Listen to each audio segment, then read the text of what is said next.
आया साहब, फिलहाल जो मुअत्तिल अरकान के खिलाफ कार्रवाई रोकने का फैसला, ज़ाहिर है हम ये भी बात कर रहे हैं ना कि जो स्पीकर पंजाब असम्बली हैं वो इस वक्त मुल्क से बाहर हैं, तो अब उनकी, क्योंकि पहले उन्होंने मुज़ाकरात की बात की थी और उन्होंने एक मौका दिया कि भाई आगे नाअहली की तरफ मामले नहीं जाते क्योंकि वो आगे तक भी बढ़े, लेकिन फिर वो वापसी, फिर उन्होंने कहा जी मुज़ाकरात की तरफ बातचीत कर लेते हैं, कुछ रूल्स तय कर लेते हैं, जिस पर हमने अपने प्रोग्राम में भी बात की थी। तो अभी फ़िलहाल जो ये ज़राए से खबरें आ रही हैं, तो आप समझते हैं कि फिर क्या ये डिप्टी स्पीकर की तरफ जाती है बात? देखें दुआ, ये क्लियर कट मैसेज आया है कि ये मुअत्तली तक जो ठीक है, जो माजी में भी होता रहा है, ये जो आगे रेफरेंस वाली कहानी डाल दी थी ना मलिक साहब ने, ये वो ठीक काम नहीं किया था इन्होंने। जाहिर है वो आप फिर हर चीज़ ही आप आइन और कानून के ख़िलाफ़ करते जाएंगे तो फिर कहीं तो ज़ाहिर है उसको स्टॉप भी लगना है।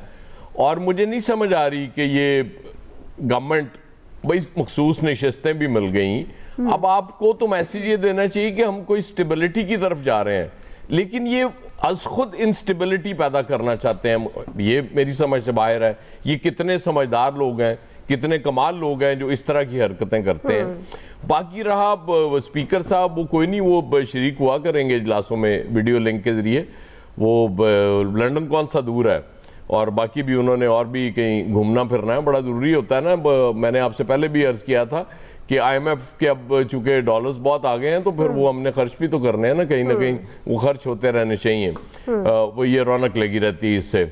बाहर जाके आप ज़ाहिर है डिप्लोमेसी भी कर रहे होते हैं और भी बहुत सी चीज़ें आपने करनी होती हैं। अच्छा माज़रत है साहब, अभी अगर आपकी इजाज़त हो तो आमिर साहब बात कर रहे थे, ये जो पंजाब असम्बली के हवाले से मैंने 21 जुलाई को सेनेट इलेक्शन की खासतौर पर बात की है, तो इस पर ये एक्सप्रेस की खबर है आमिर साहब, ये प्रोड्यूसर आपको व्हाट्सएप कर देते हैं, तो अगर ये आप देख लें काइंडली, फिर इसकी अगर आप ये नोटिफिकेशन जी जी तो इस पर रहनुमाई कर दें कि ये क्या, इसको किस तरह देखना चाहिए खबर का। जी अब ये नोटिफिकेशन बिल्कुल देख लिया जाए। वो उसके बाद हुआ ये कि जब ये सारा मामला हो गए, स्पीकर साहब बहुत ज़्यादा आगे चले गए।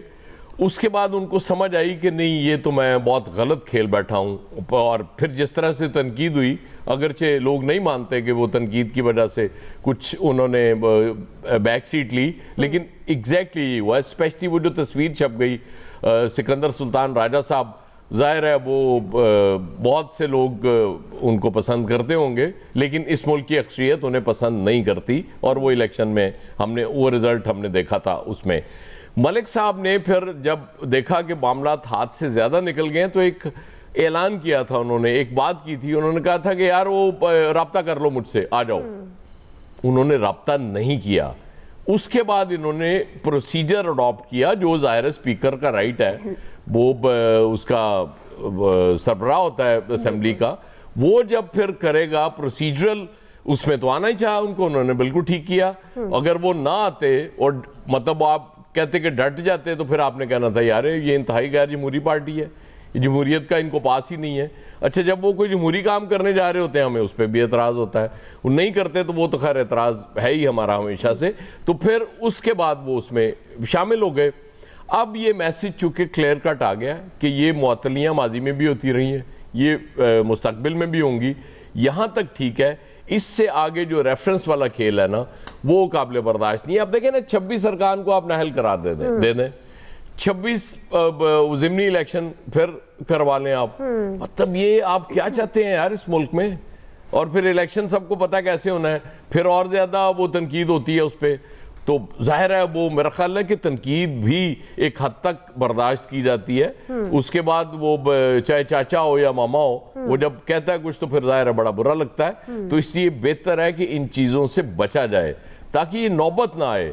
अगर आप खुद ये हालात इस तरह के पैदा करते हैं, तनकीद होती है, तो फिर आपको उसको बर्दाश्त भी करना चाहिए मेरे हिसाब से। जी इलियास साहब, देखिए जी, बिल्कुल इन्होंने जो कहा है, 2 नोटिफिकेशन नोटिस जारी हुए, इनको रिमाइंडर भी जारी हुए। जो 10 अरकान थे जिनके खिलाफ रिकवरी के ऑर्डर थे, उनके खिलाफ भी अभी रिसेंटली इन्होंने 10 जुलाई को किया था, 5 दिन पहले। तो लेकिन जो अब जो सूरत हाल है कि वो रोक रहे हैं इनसे, यानी अफवाम तफहीम वगैरह मसला चल रहा है। लेकिन इनके मामलात वगैरह जो हैं, आपस में मीटिंग्स जो हुई इनकी बड़ी आराम से हुई हैं, बड़ी आपस में एक दूसरे से बातचीत की है, और बड़ी ये कहा गया कि शोर शराबा ना करें, एक दूसरे पर कोई गलत अलकाबात से या कोई गाली इस तरह की बात ना करें। तो अगर ये चीज़ें वगैरह जो 5 नुकाती जो थी बातचीत वगैरह, उस पर मामलात काफ़ी हद तक इनके जो थे वो बातचीत इनकी हो गई, आपस में तय हो गई। तो जाहिर है स्पीकर साहब को बाहर जाना था, तो इसलिए सारी ये रुक गए। स्पीकर साहब भी नहीं चाह रहे थे कि इनके खिलाफ जो कार्रवाई की जाए, रेफरेंस भेजे जाएँ, लेकिन इनको एक मौका दिया कि जी आपकी भी बात सुन लें।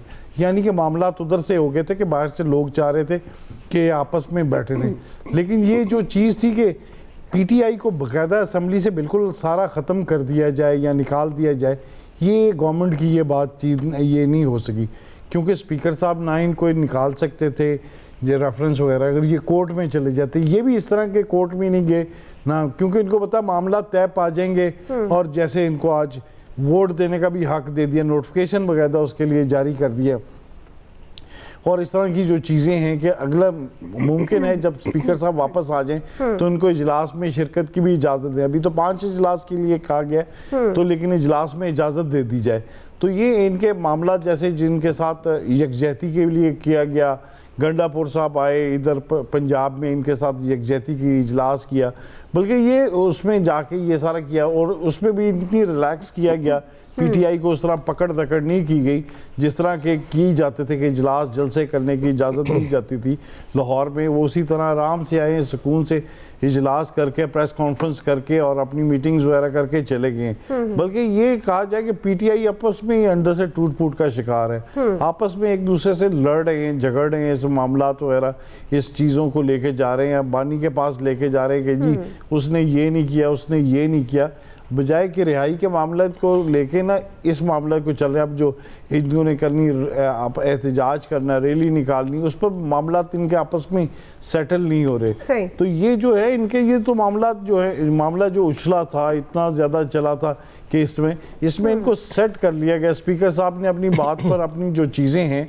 मुस्लिम लीग नून की जानिब से, वो है अब कोड ऑफ कॉन्डक्ट तय किया जाएगा जैसे पहले भी किया जाता है, और उसमें तय किया जाएगा। लेकिन इसमें इनकी ये डिमांड है पीटीआई की जानिब से कि हमें एहतजाज करने के लिए, ये जो है ये जमहूरी रवायत का हिस्सा है, एहतजाज करने का हक दिया जाए, क्योंकि हमारे साथ जो ज्यादतियाँ हैं वो करने दिया जाए।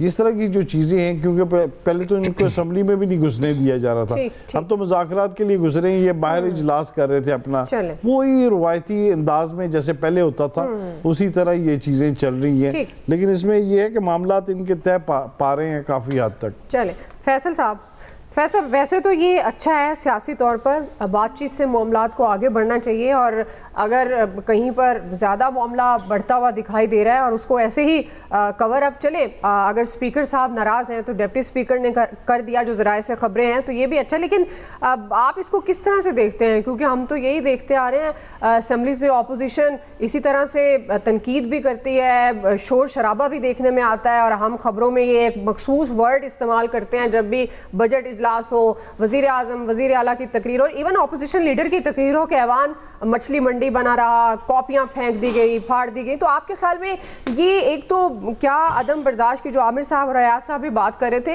ये उसकी कमी है, या वाकई ये हौसला नहीं है कि एक तनकीद हो रही है तो उसको बर्दाश्त किया जा सके? और अब ये जो कार्रवाई वक्ती तौर पर या जिस तरह से भी मामले को संभाला गया है, रोका गया है, तो आप समझते हैं ये किसका फैसला हो सकता है? तहरीक इंसाफ जो है मुकम्मल तौर पे एक सियासी पाबंदियों के शिकंजे में, अब उनके लोग जो है ऐवान में एहतजाज कर सकते हैं।